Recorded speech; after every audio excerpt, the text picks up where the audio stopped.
Hello guys, Bhojpuri cinema के trending star कहे जाने वाले खेसारी लाल यादव पिछले काफी दिनों से अपनी निजी जिंदगी को लेकर सुर्खियों में बने हुए हैं। अपने गानों के चलते चर्चा में रहने वाले खेसारी पिछले दिनों तब सुर्खियों में आ गए थे जब अभिनेता ने एक वीडियो के जरिए अपनी बेटी की तस्वीर के साथ खिलवाड़ और उसको परेशान करने वाली बात का खुलासा किया था। खेसारी काफी परेशान हो गए थे और उन्होंने यहाँ तक कह दिया था कि वह बहुत जल्द इंडस्ट्री छोड़ देंगे। खेसारी लाल यादव के इस ऐलान से फैंस काफी परेशान हो गए थे, लेकिन आज हम आपके लिए एक ऐसी खबर लेकर आए हैं जिसके बाद आपके चेहरे फिर से खिल उठेंगे।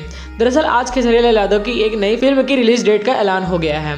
दरअसल कुछ रिपोर्ट्स के मुताबिक मेकर्स ने खेसारी लाल यादव की फिल्म राजा की आएगी बारात की रिलीज डेट की घोषणा कर दी है। फिल्म इस महीने 16 दिसंबर को सिनेमा घरों में दस्तक देने जा रही है। अभिनेता के फैंस के लिए यह खबर किसी ट्रीट से कम नहीं है। रिलीज डेट के साथ मेकर्स ने फिल्म का पोस्टर भी रिलीज किया है, जिसमें खेसारी लाल यादव का दबंग अंदाज नजर आ रहा है। हाथों में तलवार लिए खेसारी काफी खूंखार लग रहे हैं। ये नया अवतार लोगों को काफी पसंद आ रहा है। खेसारी लाल यादव की इस फिल्म में उनके अलावा सुदीक्षा झा, संयुक्ता राय, संजय पांडे जैसे कई सितारे नजर आने वाले हैं। इस फिल्म में खेसारी लाल यादव दुनिया को अपना एक्शन का अवतार दिखाने वाले हैं। आपको बता दें कि अभिनेता अपनी सिंगिंग के साथ साथ अपनी दमदार एक्टिंग के लिए भी बहुत मशहूर हैं और लोगों के बीच उनकी दीवानगी देखने लायक है। वैसे क्या आपको भी इस फिल्म का बेसब्री से इंतजार है? कमेंट में जरूर बताएं।